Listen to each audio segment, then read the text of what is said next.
I'm Captain Jim Sharp from the famous Sail Power Steam Museum at South Rockland, South Rockland's finest maritime museum. And I guess John Root has written a letter. I hope you've all had a chance to read it. We have been very fortunate down there in that we've gotten a donation of a 53-foot cement schooner. Beautiful schooner with great tall masts, a beautiful thing. That schooner, what is all this nonsense about schooners anyway? But schooners are very, very important to the history of Rockland. We're on the site of the old snow shipyard down there, the old snow shipyard where, I'll try and make this brief, where they built more sailing vessels than anywhere else in Rockland, anywhere else in Maine, and anywhere else in most of New England. Incredibly prolific shipyard down there. Why did they have so darn many schooners? Well, there were no roads back in those days. Roads weren't very good. Every time you take a road, well, you'd have to take a stagecoach, and it was a cow path. It was much better to go by sea, by schooner, by sailing vessel. And that was the way they did it. There's one thing out of the meeting tonight that I hope you will remember. It was that from 1890 to 1895, Rockland, our little harbor of Rockland right here, was the 4th largest seaport in the United States in tonnage. Boston, Philadelphia, New York, and Rockland, Maine. All these sailing vessels, by the thousands, were going in and out of Rockland back at that time. An incredible number of sailing vessels.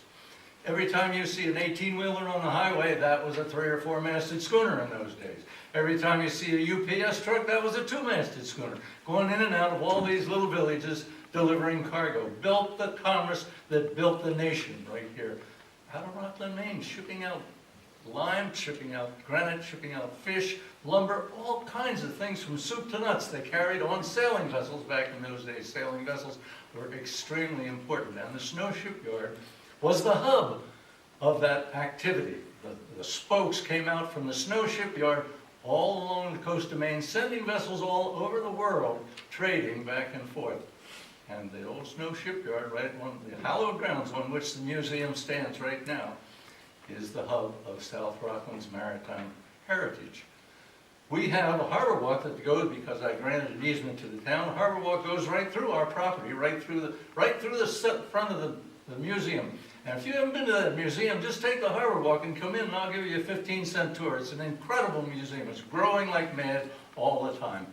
But you know, all of these schooners, if you take the harbor walk, you get down through Lerman's Cove, you'll be lucky if you can see a couple of masts because the boats are out there sailing out on the bay, taking their passengers, doing their weekly thing. You go out on the breakwater, you can look out over the harbor. Maybe you'll see a schooner out there 1.5 miles or 2 miles away. But what do these schooners look like anyway? Walk down on the south end and you're going to be able to see a schooner right next to the harbor walk. You'll be able to go over and touch it. People will be able to fondle it, to hug it, and to realize what a schooner is all about. We have this cement schooner and we're going to bury it in the front yard of the museum. We're doing exactly what our code says. We're industrial maritime down there, and that's what we're doing, maritime stuff. During the days of the old shipyard, the old snow shipyard, there were masts sticking up all over that harbor down on the south end there. Talk about a shipyard, we've got one next to us that has a whole lot of different unsightly things in their front yard, but nobody says anything about that. We've had a complaint from the neighborhood that we're putting a big boat in the front there. Well, we had a boat. We had an outward bound boat there. Well, it was a 38-foot boat. It was up on jack stands, and it had a cover over it. Nobody said anything about that. We're putting in a 53-foot boat now, and everybody says a whole lot about it. And it's not going to be any higher than that outward bound boat was with a cover over it. It's going to be buried down to the water line, so that it won't be but about 4 feet high in the middle, and maybe 6 or 8, 7 feet high up forward where the bow comes up. Going to be a beautiful thing. 2 great, huge masts standing up there, piercing the sky with a great American flag on one and a state of Maine flag on the other mast. There are given exceptions to the code. We're under 600 square feet, so we don't have to worry about getting a permit for that. But I guess there is a permit necessary for anything over 40 feet. Well, these masts are 60 feet high. But there is an exception granted for towers, for poles, things like that, which of course the mast is a flagpole. That's exactly what it's going to be. We want to use that vessel for education, for young people who can come aboard there. They're going to be able to pull on a halyard. They're going to realize what the difference is between a peak halyard and a throat halyard and a sheet and all the rest of that stuff. We want to have young people come down there and go aboard and have sail training on board that vessel, as well as have the general public to be able to visit it. It won't be open until spring, won't be open until next summer, so we'll have plenty of time to get all of our permits together and everything we need. Captain, Very interesting vessel. This Captain, if you could just wrap it up real quickly. Yeah, here you go.